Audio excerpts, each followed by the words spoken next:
പ്രിയമുള്ള പഠിതാക്കളെ, നമുക്ക് പുതിയൊരു പാഠത്തിലേക്ക് പ്രവേശിക്കാം. അടുത്തത് ഒരു മൂന്നാമത്തെ വിഭാഗമാണ്. അതിന് പേര് പുസ്തകത്തിൽ കൊടുത്തിരിക്കുന്ന അതിജീവനം എന്നാണ്. നമ്മളിന്ന് ധാരാളം കേൾക്കുന്ന ഒരു വാക്കാണ് അതിജീവനം. നമ്മൾ ഈ ഭൂമിയിൽ ജീവിക്കുമ്പോൾ ധാരാളം പ്രശ്നങ്ങളെ, ധാരാളം വെല്ലുവിളിയൊക്കെ അതിജീവിച്ചാണ് മുന്നേറുന്നത്. ഇപ്പോൾ തന്നെ നമുക്കറിയാം, നമ്മളൊരു വല്ലാത്ത ഒരു വൈറസിൻ്റെ ആക്രമണത്തിൽ നമ്മളൊക്കെ വളരെ ദുഃഖത്തിലായിരുന്നു. പല പ്രശ്നങ്ങളും നമുക്ക് നേരിട്ടു. കേരളത്തിൽ തന്നെ ഏതാണ്ട് 30,000-ഓളം ആളുകൾ ഈ കോവിഡ് ബാധിച്ച് മരിച്ചു. അനേകായിരങ്ങൾ രോഗഗ്രസ്തരായി. അതിൽ നിന്നൊക്കെ രക്ഷപ്പെട്ടവർ ധാരാളമുണ്ട്. ഏതായാലും അതിനെ നമ്മൾ അതിജീവിച്ചുകൊണ്ടിരിക്കുകയാണ്. പൂർണ്ണമായിട്ടും കോവിഡ് നമ്മുടെ ഇടയിൽ നിന്ന് പോയിട്ടില്ല. അതിന് വേറെയും ചില വകഭേദങ്ങളൊക്കെ ഉണ്ടാകുമെന്നൊക്കെ പറയുന്നു. എങ്കിലും നമ്മൾ അതിജീവിക്കും.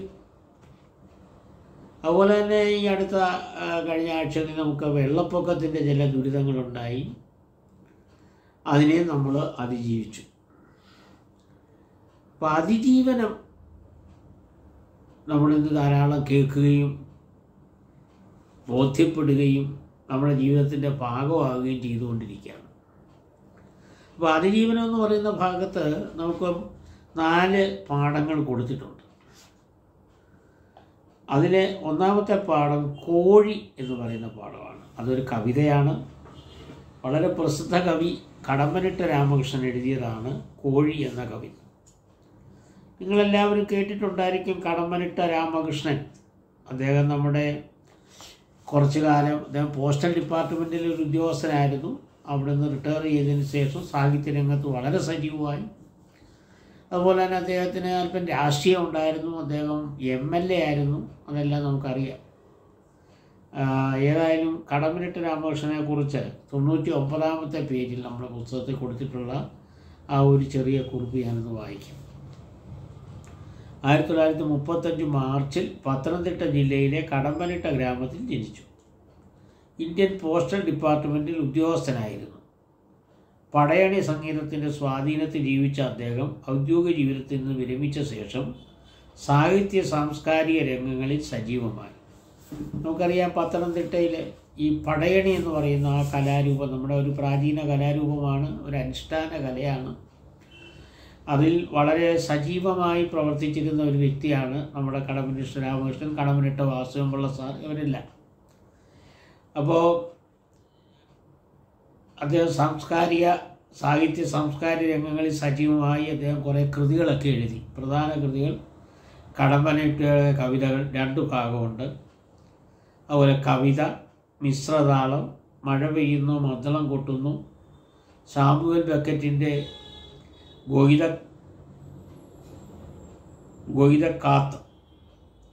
ഗൊയ്തയെ കാത്ത്, സാമുവൽ ബക്കറ്റിൻ്റെ ഗൊയ്തയെ കാത്ത്, ഒക്ടോവിയോ പാസിൻ്റെ സൂര്യശില എന്നിവ വിവർത്തനം ചെയ്തു. കടമ്മനിട്ട സംഘം ആരംഭിച്ച ചൊൽക്കാഴ്ച പ്രസ്ഥാനം ആധുനിക കവിതകൾക്ക് വ്യാപക പ്രചാരം നൽകി.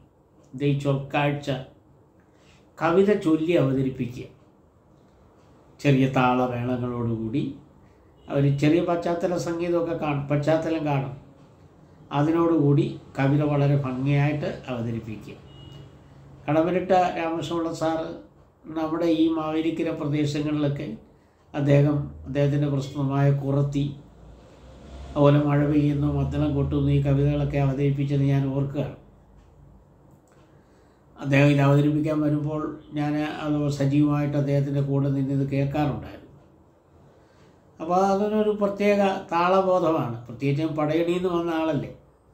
അപ്പോൾ അതിൻ്റെ ഒരു താളം അദ്ദേഹത്തിൻ്റെ കവിതയ്ക്കുണ്ട്. അദ്ദേഹം ചൊല്ലുമ്പോഴും അതുണ്ട്. ആ ചൊല്ലി അവതരിപ്പിക്കുന്നതിന് പറയുന്ന ഒരു വാക്കാണ് ചൊൽക്കാഴ്ച.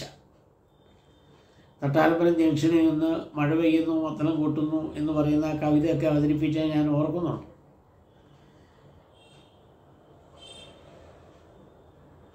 കേരള സാഹിത്യ അക്കാദമിയുടെ അവാർഡ് ഉൾപ്പെടെ നിരവധി പുരസ്കാരങ്ങൾ നേടിയിട്ടുണ്ട്. 2008 മാർച്ച് 31-നാണ് അദ്ദേഹം അന്തരിച്ചത്.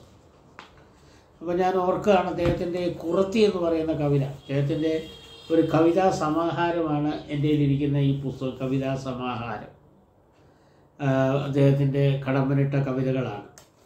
അതിൽ കുറത്തി എന്ന് പറയുന്ന കവിത ഇങ്ങനെയാണ്. ആ കവിത ഞാൻ അതിൻ്റെ ഏതാനും വരികൾ നിങ്ങളിൽ നിന്ന് പരിചയപ്പെടുത്താം. ഒരു കുറത്തി ആദ്യം വരുന്നതാണ് അദ്ദേഹം അവതരിപ്പിക്കുന്നത്. മലഞ്ചൂരൽ മടയിൽ നിന്നും കുറത്തിയെത്തുന്നു, വിളഞ്ഞ ചൂര പനമ്പു പോലെ കുറത്തിയെത്തുന്നു, കരിയിലാഞ്ചി കാട്ടിൽ നിന്നും കുറത്തിയെത്തുന്നു, കരിയിലാഞ്ചി വള്ളി പോലെ കുറത്തിയെത്തുന്നു. അങ്ങനെ ആ കുറത്തി വന്നിട്ട് അവിടുത്തെ കരനാഥന്മാരുടെ നേരെ വിരൽ ചൂണ്ടി പറയുന്ന ഒരു ഭാഗമുണ്ട്. ഞാൻ എല്ലാ ഭാഗവും വായിക്കുന്നില്ല, വലിയ നീണ്ട കവിതയാണ്. നിങ്ങളെൻ്റെ കറുത്ത മക്കളെ ചുട്ടു തിന്നുന്നു, നിങ്ങളവരുടെ നിറഞ്ഞ കണ്ണുകൾ ചുഴന്നെടുക്കുന്നു, നിങ്ങൾ ഞങ്ങളുടെ കുഴിമാടം കുളം തോണ്ടുന്നു, നിങ്ങളോർക്കുക നിങ്ങളെങ്ങനെ നിങ്ങളായെന്ന്. നിങ്ങൾ കേട്ടിട്ടുണ്ടായിരിക്കും ഈ വരികളൊക്കെ. അപ്പോൾ അദ്ദേഹത്തിൻ്റെ കുറത്തി എന്ന് പറയുന്ന കവിതയാണ്. വളരെ പ്രസിദ്ധമായ ഒരു കവിതയാണിത്. ധാരാളം പേരുകളിൽ ഈ കടമ്പനിട്ട രാമകൃഷ്ണപിള്ള സാർ തന്നെ ഇത് ഭംഗിയായിട്ട് അവതരിപ്പിച്ചിട്ടുണ്ട്. അതുപോലെ മഴ പെയ്യുന്നു മദ്ദളം കൊട്ടുന്നു എന്ന് പറയുന്ന കവിത അതിങ്ങനെയാണ്. മഴ പെയ്യുന്നു മദ്ദളം കൊട്ടുന്നു, പോഴത്തം ബാക്കി പറയാൻ മേല, മാടമ്പിമാർ കൂടിച്ചിട്ടു കാശക്കുന്നു, മാനത്തോ 4-5 കാക്ക മലക്കുന്നു, പൂവാലന്മാരെല്ലാം മകളി മണക്കുന്നു, പൂവാലിമാർ വാലു ചീകി ഉണക്കുന്നു, വാലില്ലാത്തോരെല്ലാം വാലിട്ടെഴുതുന്നു, മഴ പെയ്യുന്നു മദ്ദളം കൊട്ടുന്നു, പോഴത്തം ബാക്കി പറയാൻ മേല, മഴ പെയ്യുന്നു മദ്ദളം കൊട്ടുന്നു, അയ്യപ്പൻ്റെ അമ്മച്ചി നെയ്യപ്പൻ ചുട്ടപ്പം, അയ്യപ്പന്മാർക്കൊക്കെ സന്തോഷം അയ്യോ, തട്ടാപ്പിള്ളാരു തട്ടിയെടുക്കുന്നു, മാപ്പിളപ്പിള്ളാരു പിന്നാലെ കൂടുന്നു, മാപ്പിളപ്പാട്ടിൻ്റെ ടേപ്പു കറങ്ങുന്നു, ചാടിക്കളിയടാ കുഞ്ഞിരാമ, വേണേ കൂടിയടാ പൊന്നുമോനെ, മാനാഞ്ചിറയിലും വെള്ളം തിളയ്ക്കുന്നു, മാലോകർ മാനത്തു കിഴിനട്ടു ദേവുന്നു, ടാപ്പിലും ടേപ്പിലും താളം പിഴയ്ക്കുന്നു, മൂപ്പിന്നന്മാർ താൽ കൈവച്ചു പ്രാകുന്നു, മഴ പെയ്യുന്നു മദ്ദളം കൊട്ടുന്നു, തെമ്മാടിപ്പിള്ളാരു വഴുനീളെ മുള്ളുന്നു, മൂത്രത്തിൽ മുങ്ങിയോരാന ചത്തു, ആനയെ കാണുവാൻ ആളുകൾ ചെന്നപ്പോൾ ഓന്തുവാലിച്ചു കൊണ്ടോടുന്നു, ഓന്തിൻ്റെ പിന്നാലെ ആമ കുതിച്ചെത്തി, മുയിലു മുറിഞ്ഞവൾ തപ്പി നോക്കി. ഇങ്ങനെ അദ്ദേഹത്തിൻ്റെ കവിത പോകുന്നു. നാടൻ ശീലുകളും നാടൻ ശൈലികളും നാടൻ പഴഞ്ചൊല്ലുകളും ഒക്കെ ഇടയ്ക്ക് ഇങ്ങനെ കോർത്തിണക്കിയാണ് ആ കവിത പോകുന്നത്. അദ്ദേഹം നമുക്കറിയാം നല്ല ഒരു സാഹിത്യരംഗത്ത് അദ്ദേഹം വളരെയധികം പ്രസിദ്ധനായിരുന്നു. അതുപോലെ 1967 എഴുതിയ ഒരു കവിതയാണ് ഈ കോഴി എന്ന് പറയുന്ന കവിത. ഈ ശക്തവും ദീപ്തവും ഊഷ്മളവുമായ ഭാഷയാണ് അദ്ദേഹത്തിൻ്റെ കവിതയ്ക്കുള്ളത്.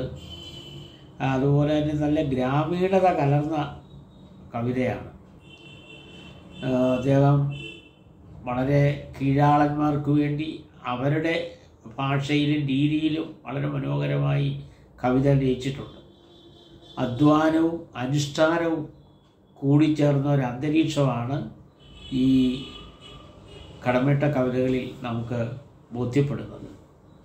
അതുപോലെ നല്ല താളനിബദ്ധമായിട്ട്, അത് ആ പടയണിയുടെ സ്വാധീനമാണ്. അദ്ദേഹം കവിതകൾ ആലപിക്കുകയും ചെയ്യുമായിരുന്നു. അദ്ദേഹത്തിൻ്റെ കവിതയ്ക്കൊരു പ്രത്യേക താളം തന്നെയുണ്ട്. ഇപ്പോൾ കോഴി എന്ന് പറയുന്ന അദ്ദേഹത്തിൻ്റെ കവിതയും വളരെ പ്രസിദ്ധമായൊരു കവിതയാണ്. ഞാൻ പറഞ്ഞല്ലോ 1967 അദ്ദേഹം എഴുതിയെന്നാണ്. അപ്പോൾ ഒരു കോഴിയുടെ കഥയാണ് ഈ കവിതയിൽ പറയുന്നത്. തള്ളക്കോഴി പറഞ്ഞു തുടങ്ങി കൊക്കോ കൊക്കോ. ഞാനിത് വായിക്കുമ്പോൾ നിങ്ങൾ പുസ്തകം നോക്കണം. തള്ളക്കോഴി പറഞ്ഞു തുടങ്ങി കൊക്കോ കൊക്കോ, കൊക്കിനുള്ളിലുടക്കിയതെന്തേ കൊത്തി വിഴുങ്ങിയ മുള്ളോ, ഉള്ളിലുണങ്ങാത്ത നോവിൻ്റെ കണ്ണിൽ ഊറിയ നീറും നീരോ, കൊത്തിച്ചിക്കി ചികഞ്ഞിട്ട കൊറ്റിൽ കൊത്തിത്തുള്ളി നടക്കുന്ന കുഞ്ഞിന് തള്ളക്കോഴി പറഞ്ഞു കൊടുത്തു കൊക്കോ കൊക്കോ.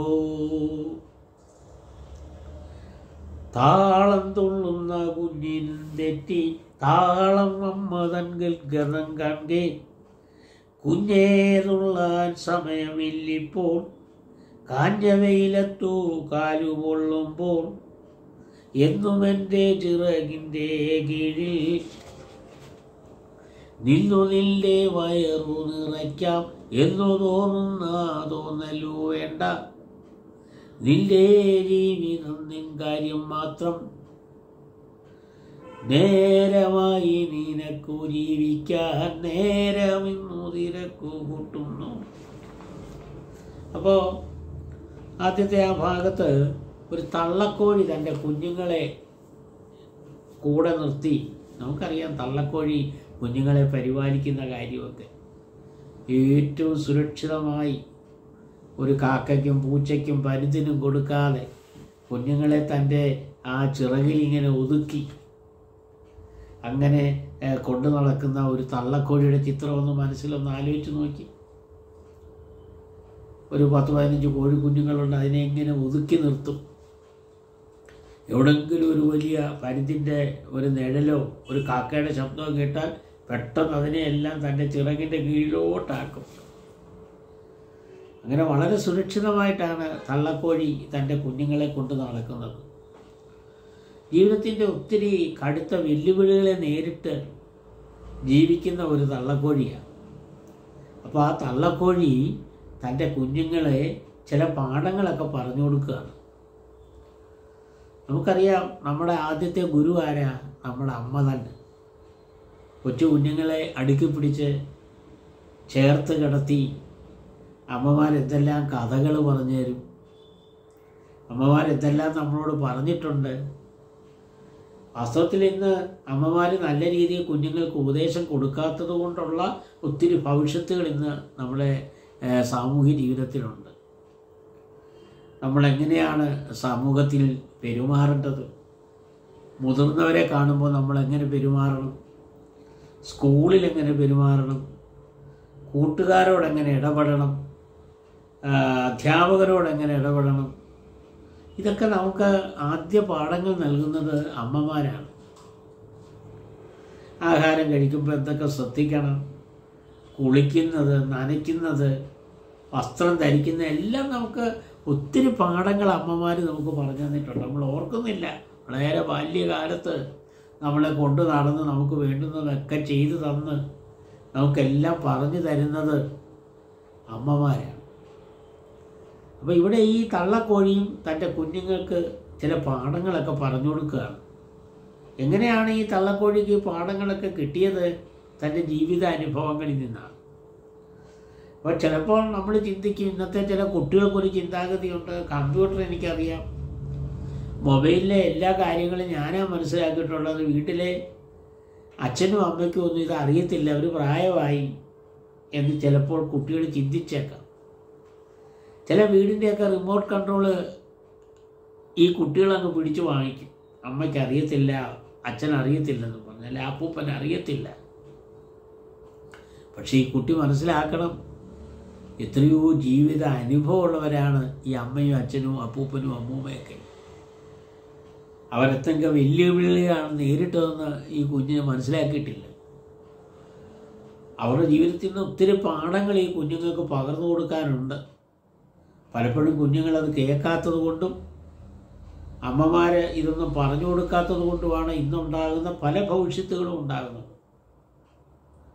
ഇന്ന് നമ്മുടെ സാമൂഹിക ജീവിതത്തിൽ ഒത്തിരി അധപ്പതനം വന്നിട്ടുള്ളത്, മൂല്യശോഷണം വന്നിട്ടുള്ളത് ഈ കുഞ്ഞുങ്ങൾക്ക് വേണ്ട സമയത്ത് നല്ല പാഠങ്ങൾ പറഞ്ഞു കൊടുത്തിട്ടില്ല എന്നുള്ളതാണ്. സ്കൂളുകളിൽ പണ്ടൊക്കെ അധ്യാപകർ പല പാഠങ്ങളും പറഞ്ഞു കൊടുക്കുമായിരുന്നു. പക്ഷെ ഇന്ന് വൃത്തിയെക്കുറിച്ചോ ശുചിത്വത്തെക്കുറിച്ചോ ജീവിതത്തിൽ നമ്മൾ എങ്ങനെ പെരുമാറ്റത്തെക്കുറിച്ചോ ഒന്നും സ്കൂളുകളിൽ നിന്ന് പറഞ്ഞു കൊടുക്കുന്നില്ല. നമുക്ക് കുറേ സയൻസും കണക്കും ഇംഗ്ലീഷും കമ്പ്യൂട്ടറും ഒക്കെ മതി എന്നുള്ള നിലയിലേക്ക് വിദ്യാഭ്യാസം പോയി. മൂല്യ ബോധനം കുറഞ്ഞുപോയി. ഈ തള്ളക്കോഴി തൻ്റെ കുഞ്ഞുങ്ങൾക്ക് കുറച്ച് പാഠങ്ങൾ പറഞ്ഞു കൊടുക്കുന്നുണ്ട്.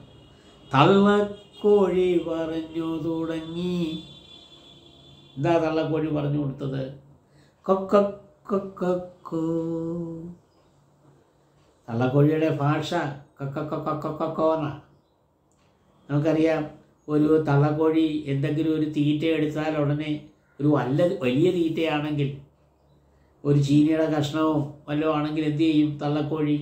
അത് തൻ്റെ ചുണ്ടുകൊണ്ട് കൊത്തി കൊത്തി കൊത്തി കൊത്തി എല്ലാം ഈ കൊച്ചു കുഞ്ഞുങ്ങൾക്ക് കഴിക്കത്തക്ക പാകത്തിലാക്കി കൊക്കോ എന്നിങ്ങനെ പറഞ്ഞ് അതിനെ തീറ്റുന്നത് നമ്മൾ ശ്രദ്ധിച്ചിട്ടുണ്ടോ?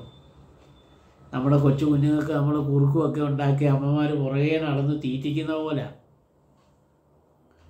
തള്ളക്കോഴി പറഞ്ഞു തുടങ്ങി കൊക്കോ. കൊക്കിനുള്ളിലുടക്കിയതെന്തേ കൊത്തി വിഴുങ്ങിയ മുള്ളൂ. ഇത് പറഞ്ഞു കൊടുത്തപ്പം ആ അമ്മയുടെ കണ്ട ഒന്ന് ഇടറി. ആ കൊക്കിനുള്ളിൽ എന്തോ ഒന്ന് ഉടക്കി. കൊക്കിനുള്ളിലുടക്കിയതെന്തേ? എന്താ അത്? കൊത്തി വിഴുങ്ങിയ മുള്ളോ. ചിലപ്പോൾ ഈ തീറ്റ കൊത്തുന്ന കൂട്ടത്തിൽ ചില മുള്ളൊക്കെ അറിയാതെ കൊക്കിനകത്ത് കയറും.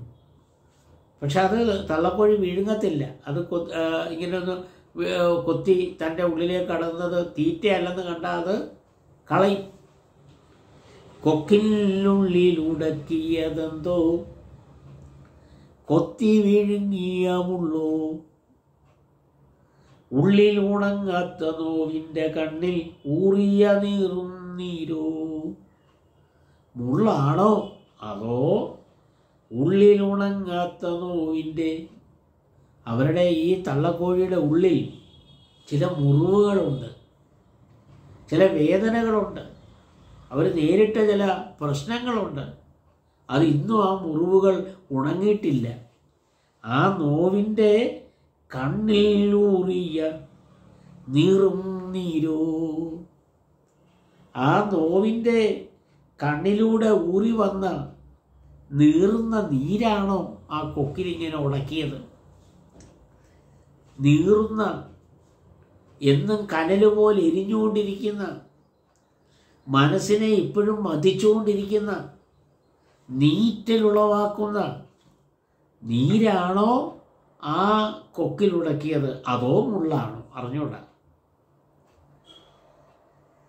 കൊക്കിനുള്ളിലുടക്കിയതെന്തോ കൊത്തി വിഴുങ്ങിയ മുള്ളോ. ഉള്ളിൽ ഉണങ്ങാത്ത നോവിൻ്റെ കണ്ണിൽ ഊറിയ നീറും നീരോ. കൊത്തിച്ചിക്കിച്ചികഞ്ഞിട്ട കൊറ്റിൽ കൊത്തിത്തുള്ളി നടക്കുന്ന കുഞ്ഞിന് തള്ളക്കോഴി പറഞ്ഞു കൊടുത്തു കൊക്കോ കൊക്കോ. കൊത്തിച്ചിക്കിച്ചികഞ്ഞിട്ട കൊറ്റിൽ, കൊറ്റി തീറ്റയാണ്. ആ കൊത്തി ചികഞ്ഞ്, നമുക്കറിയാം കോഴി തീറ്റ തേടുന്നത്. ചെതലൊക്കെ ഇങ്ങനെ വല്ല പൊത്തിലും മാളത്തിലുമൊക്കെ ഇങ്ങനെ കാലുകൊണ്ടൊക്കെ ഇങ്ങനെ അള്ളി അള്ളി എടുത്ത് കുഞ്ഞുങ്ങളുടെ അടുത്തോട്ട് ഇങ്ങനെ നീക്കി ഇട്ട് കൊടുക്കും. അതിനകത്ത് വലിയ ചില ജീവികളോ വല്ലതും ഉണ്ടെങ്കിൽ അതിനെ കൊത്തി പല കഷ്ണമാക്കി കൊടുക്കും. ചികഞ്ഞിട്ട കൊറ്റിൽ കൊത്തിത്തുള്ളി നടക്കുന്ന കുഞ്ഞിന് അമ്മ ഇങ്ങനെ കൊത്തിപ്പറിച്ച് ചെതഞ്ഞിങ്ങോട്ട് ഇട്ട ആ തീറ്റയ്ക്കുള്ളിലൂടെ ചാടിത്തുള്ളി നടക്കുന്ന കുഞ്ഞിന് തള്ളക്കോഴി പറഞ്ഞു കൊടുത്തു. തീറ്റ കൊടുക്കുന്നതിനിടയിൽ ആ തള്ളക്കോഴി പറഞ്ഞു കൊടുത്തു. അമ്മമാർ കുഞ്ഞുങ്ങൾക്ക് ഇന്ന് ക്ലാസ് ആരംഭിക്കാൻ പോകുന്നു, പാഠം ആരംഭിക്കുന്നു പറഞ്ഞല്ല പറഞ്ഞു കൊടുക്കുന്നത് പാഠങ്ങൾ. പിന്നോ ആഹാരം കൊടുത്തുകൊണ്ടിരിക്കുമ്പോൾ, കുളിപ്പിച്ചുകൊണ്ടിരിക്കുമ്പോൾ, ഉറക്കിക്കൊണ്ടിരിക്കുമ്പോൾ, ഇങ്ങനെ അവരുടെ ജോലിയൊക്കെ നടന്നുകൊണ്ടിരിക്കെ തന്നെയാണ് ഓരോ പാഠങ്ങൾ പറഞ്ഞു കൊടുക്കുന്നത്. അങ്ങനെ കൊത്തിത്തുള്ളി നടക്കുന്ന കുഞ്ഞിന് തള്ളക്കോഴി പറഞ്ഞു കൊടുത്തു. എന്താ പറഞ്ഞു കൊടുത്തത്?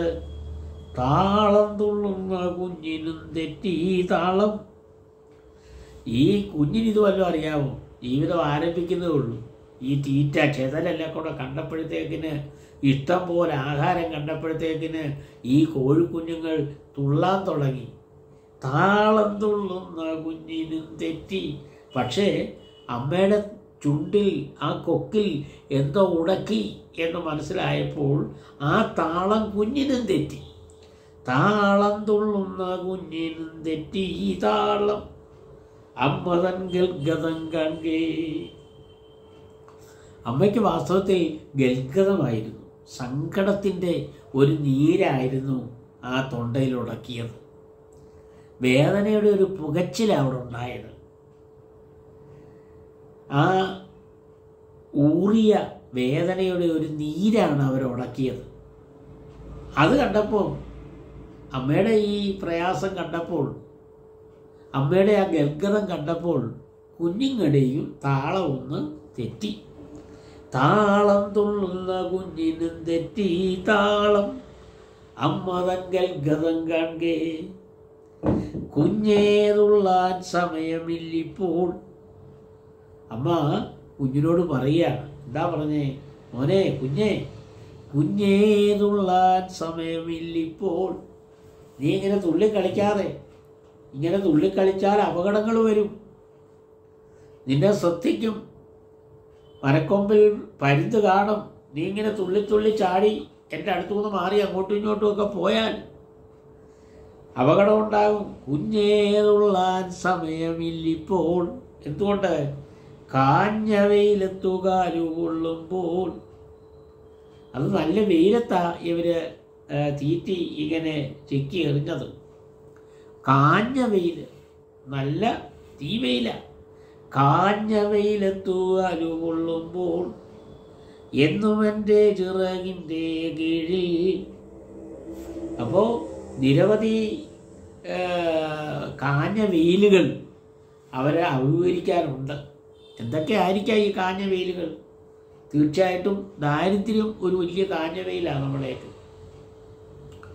വെല്ലുവിളികൾ, ശത്രുക്കളുടെ വെല്ലുവിളികൾ, ഭീഷണികൾ ഒരു കാഞ്ഞ വെയിലാണ്. പരുന്തും കാക്കയും ഒക്കെ ചൂണ്ടിക്കൊണ്ട് പോകും. അപ്പോൾ ആ കാഞ്ഞ വെയിലത്ത് വാസ്തവത്തിൽ കാല് പൊള്ളുക. നീ ഇങ്ങനെ തുള്ളാതെ. എൻ്റെ മനസ്സിലാ വേദന. നിങ്ങളെ കൊണ്ട് ഞാൻ നിൽക്കുമ്പോൾ എൻ്റെ കാല് പൊള്ളുക. എങ്ങനെ? കാഞ്ഞ വെയിലത്തു കാല് കൊള്ളുമ്പോൾ എന്നും എൻ്റെ ചിറകിൻ്റെ കീഴിൽ. നിങ്ങൾ ഒരിക്കലും വിചാരിക്കരുത് അമ്മയുണ്ടല്ലോ, അമ്മയുടെ ചിറകിൻ്റെ കീഴിൽ സുഖിച്ചെന്നും ജീവിക്കാമെന്ന് ചിന്തിക്കരുത്. എന്നും എൻ്റെ ചിറകിൻ്റെ കീഴിൽ നിന്നു നിൻ്റെ വയറു നിറയ്ക്കാം. എന്നും ഞാൻ നിങ്ങൾക്ക് തീറ്റ ഇങ്ങനെ കൊത്തിയിട്ട് തരുമെന്നും ചകഞ്ഞിട്ട് തരുമെന്നും ചിന്തിക്കരുത്. എന്നു തോന്നുന്നതോന്നലു വേണ്ട. അങ്ങനെ നിങ്ങൾ ഒരിക്കലും ചിന്തിക്കരുത്. ആ തോന്നൽ വളരെ തെറ്റാണ്. നിങ്ങൾ നിങ്ങളുടേതായ വഴികൾ കണ്ടെത്തണം. നിങ്ങളുടേതായ തീറ്റകൾ നിങ്ങൾ കണ്ടെത്തണം. സുരക്ഷിതമായി എപ്പോഴും ഒരു ശ്രദ്ധ വേണം. 4 വശവും ശ്രദ്ധിച്ചോണം. നിന്റെ ജീവിതം നിൻ കാര്യം മാത്രം. അമ്മ ഒരു കാര്യം പറഞ്ഞു കൊടുത്തു. നിന്റെ ജീവിതം നിൻ കാര്യം മാത്രം. കുഞ്ഞെ, നിന്റെ ജീവിതം എന്ന് പറയുന്നത്, മക്കളെ, നിങ്ങളുടെ ജീവിതം എന്ന് പറയുന്നത് നിങ്ങളുടെ കാര്യം മാത്രമാണ്. നിന്റെ ജീവിതം നിൻ കാര്യം മാത്രം. നേരമായി നിനക്കു ജീവിക്കാൻ. ഇനിയും നിന്റെ ജീവിതം അങ്ങോട്ട് തുടങ്ങുകയാണ്. അതിനുള്ള സമയമായി. ഇനിയും ജീവിതത്തിൻ്റെ ഓരോ പടവുകൾ ചവിട്ടി കയറേണ്ടത് നീയാണ്. നേരമായി നിനക്കു ജീവിക്കാൻ, നേരമിന്നു നിനക്ക് കൂട്ടുന്നു. ഈ നേരമെന്ന് പറയുന്നത്, സമയമെന്ന് പറയുന്നത് തിക്കിത്തിരക്കി നിൽക്കുക. ഒരിക്കലും നമ്മളെ കാത്തു നിൽക്കത്തില്ല. അങ്ങനെയാണല്ലോ സമയം. ഒഴുകിപ്പോകുന്ന പുഴയും നേരമൊക്കെ ഒരുപോലെ. സാധാരണ പറയാറുണ്ട്, ഒരു പുഴയിൽ 2 നേരം നമുക്ക് ഇറങ്ങാൻ പറ്റില്ല. എന്താർത്ഥം? നമ്മൾ ഒരിക്കൽ ഇറങ്ങുന്ന പുഴ പോയിക്കഴിഞ്ഞു, ഒഴുകിക്കൊണ്ടിരിക്കുകയാണ്. പിന്നെ നമ്മൾ ഇറങ്ങാൻ ചെല്ലുമ്പോൾ വേറൊരു പുഴയാണ്. അതുപോലെയാണ് സമയം. ഇപ്പം ഈ സംസാരിച്ചുകൊണ്ടിരിക്കുന്ന, ഞാനിപ്പോൾ വർത്തമാനം പറഞ്ഞുകൊണ്ടിരിക്കുന്ന ഈ സമയം നാളെ ഇല്ല, അല്ലെങ്കിൽ അടുത്ത നിമിഷം ഇല്ല. ആ സമയം കഴിഞ്ഞു. പണ്ടൊരു രാജാവ് തൻ്റെ സദസ്സിൽ ഒരിക്കലൊരു ചോദ്യം ഉന്നയിച്ചു. എന്താ ചോദിച്ചതെന്നറിയാമോ? ലോകത്തിൽ ഏറ്റവും വിലയേറിയ സാധനം അല്ലെങ്കിൽ വിലയേറിയത് എന്താണ്? ലോകത്തിൽ ഏറ്റവും വിലയേറിയത് എന്താണ് എന്നൊരു ചോദ്യമാണ് ചോദിച്ചത്. പണ്ഡിതന്മാർ തലമുകഞ്ഞ് ആലോചിച്ചിട്ട് ഓരോ കാര്യം പറഞ്ഞു. അങ്ങയുടെ സിംഹാസനമാണ് ഏറ്റവും വിലയേറിയത്, നമ്മുടെ ഈ രാജ്യമാണ് ഏറ്റവും വിലയേറിയത്, നമ്മുടെ ഭാഷയും സംസ്കാരമാണ്. ഓരോരോ അഭിപ്രായങ്ങൾ പറഞ്ഞു.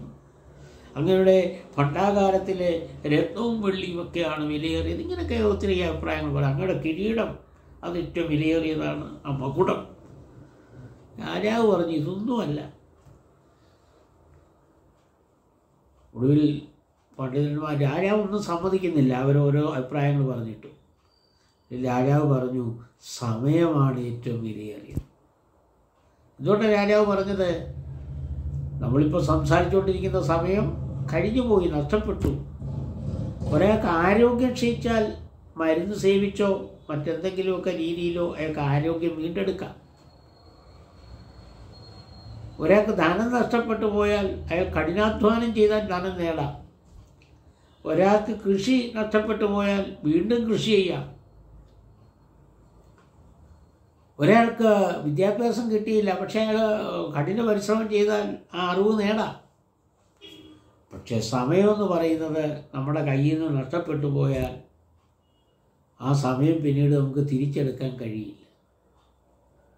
അതാണ് സമയമാണ് ഏറ്റവും വിലയേറിയത് എന്ന് രാജാവ് ആ സദസ്സിനെ പഠിപ്പിച്ചത്. അതുതന്നെയാണ് ഈ കോഴിയും പറഞ്ഞു കൊടുക്കുന്നത്. തള്ളക്കോഴി, നേരമായി നിനക്ക് ജീവിക്കാൻ. ഇത്രയും കുറച്ച് ദിവസം ഞാൻ നിങ്ങളെ കൊണ്ടു നടന്നു.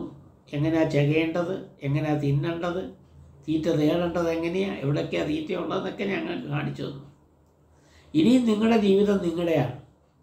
നേരമിന്നു തിരക്ക് കൂട്ടുന്നു. സമയം ഇതാ തിരക്ക് ആണ്. സമയം ഇങ്ങനെ തള്ളി നിൽക്കുകയാണ്. അതുകൊണ്ട് ഇനിയും നിങ്ങൾ നിങ്ങളുടെ ജീവിതം കണ്ടെത്തണം. നിങ്ങളുടെ ജീവിതം നിങ്ങളുടേതാണ്. നിന്റെ ജീവിതം നിൻ കാര്യം മാത്രം. ആദ്യ ഭാഗം ഒന്നുകൂടെ ഞാൻ വായിക്കാം. ആശയങ്ങളൊക്കെ മനസ്സിലാവുന്നു നോക്കണം. തള്ളക്കോഴി പറഞ്ഞു തുടങ്ങി കൊക്കോ കൊക്കോ, കൊക്കിനുള്ളിൽ ഉടക്കിയതെന്തേ കൊത്തി വിഴുങ്ങിയ മുള്ളൂ, ഉള്ളിൽ ഉണങ്ങാത്ത നോവിൻ്റെ കണ്ണിൽ ഊറിയ നീരോ, കൊത്തിച്ചിക്കിച്ചി കഞ്ഞിട്ട കൊറ്റിൽ കൊത്തിത്തുള്ളി നടക്കുന്ന കുഞ്ഞിന് തള്ളക്കോഴി പറഞ്ഞു കൊടുത്തു കൊക്കോ കൊക്കോ. താളം തുള്ളുന്ന കുഞ്ഞിനും തെറ്റി താളം അമ്മതങ്കിൽ ഗതം കൺകേ, കുഞ്ഞേതുള്ളാൻ സമയമില്ലിപ്പോൾ കാഞ്ഞ വെയിലത്ത് കാലു കൊള്ളുമ്പോൾ, എന്നും എൻ്റെ വിറകിൻ്റെ കീഴിൽ നിന്നു നിന്റെ വയറു നിറയ്ക്കാം, എന്നു തോന്നുന്ന തോന്നലു വേണ്ട. നിന്റെ ജീവിതം നിൻ കാര്യം മാത്രം, നേരമായി നിനക്കു ജീവിക്കാൻ നേരമിന്നു തിരക്കു കൂട്ടുന്നു. അപ്പോൾ നമ്മൾ ഇത്രയും വായിച്ചപ്പോൾ നമ്മുടെ ആ പാഠാപഗ്രഥനത്തിൽ അതിൻ്റെ അർത്ഥം പറയുന്ന ഒന്ന് ശ്രദ്ധിച്ചാൽ, നീളമറ്റ ചിറകുമായി ഒന്നിനെയും നേരിടാനാവാതെ മക്കളോടുള്ള വാത്സല്യം കൈമുതലാക്കി ജീവിക്കുന്ന ഒരു അമ്മയുടെ കഥയാണ് കോഴി. ജീവിത യാഥാർത്ഥ്യങ്ങളുടെ വേദന പേറുന്ന തള്ളക്കോഴി മകളെ ഉപദേശിക്കാൻ തുടങ്ങുമ്പോൾ അവളുടെ തൊണ്ടയിൽ ഉടക്കിയത് മുള്ളാണോ ഉള്ളിലുണങ്ങാത്ത നോവിൻ്റെ നീരാണോ എന്നറിയില്ല. എന്തായാലും രണ്ടും വേദനാജനകമാണ്. ജീവിതത്തിൽ ഇതുവരെ സുഖമെന്തെന്ന് അറിഞ്ഞിട്ടില്ലാത്ത അവൾ ഭാവി ജീവിതത്തിലെ പ്രതിസന്ധികൾ കുഞ്ഞിനെ ബോധ്യപ്പെടുത്തുന്നു. പറഞ്ഞു തുടങ്ങിയപ്പോൾ അവളുടെ കണ്ടം ഇടറിയത് കുഞ്ഞും ശ്രദ്ധിക്കാതിരുന്നില്ല. ജീവിതത്തിൻ്റെ ആ വേദനകളും വെല്ലുവിളികളും ഒക്കെ ഓർത്തപ്പോഴാണ് അവരുടെ കണ്ടം ഇടറിയത്.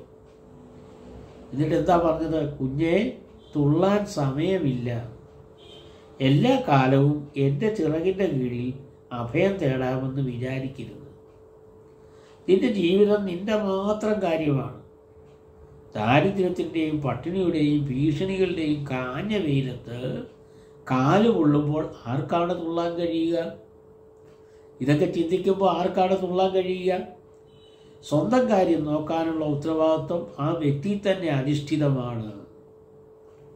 വ്യവസ്ഥിതികളോട് പൊരുതി ജീവിക്കാൻ ചില പരിശീലനങ്ങളിലും മുൻകരുതലുകളും കൂടിയേ തീരൂ.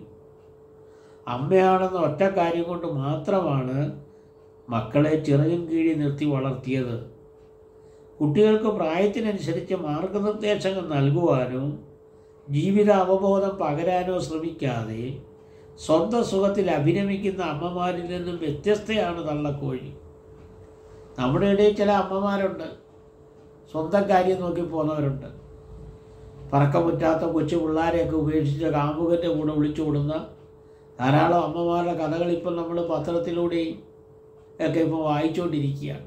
അപ്പം അങ്ങനെയുള്ള സംഭവങ്ങൾ നമ്മൾ ധാരാളം കേൾക്കുന്നുണ്ട്. അങ്ങനെ ഒരു തള്ളയല്ല ഈ തള്ളക്കോഴി. അവൾ തൻ്റെ കുഞ്ഞുങ്ങൾക്ക് ആ പ്രായത്തിനനുസരിച്ച് മാർഗനിർദ്ദേശം നൽകുന്നു.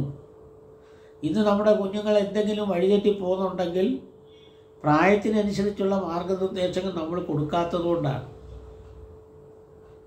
അത് നമ്മൾ വളരെ ശ്രദ്ധിക്കണം.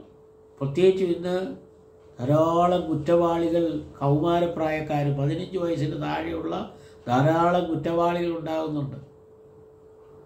ഡൽഹിയിലെ നിർഭയ എന്ന് പറയുന്ന ആ കുട്ടിയെയും കിരാതമായി ആക്രമിച്ചത്, ഈ അടുത്ത ദിവസം നമ്മുടെ കേരളത്തിലെ ഒരു 21-കാരിയെ ആക്രമിച്ചതൊക്കെ ഈ 15-കാരൊക്കെയാണ്.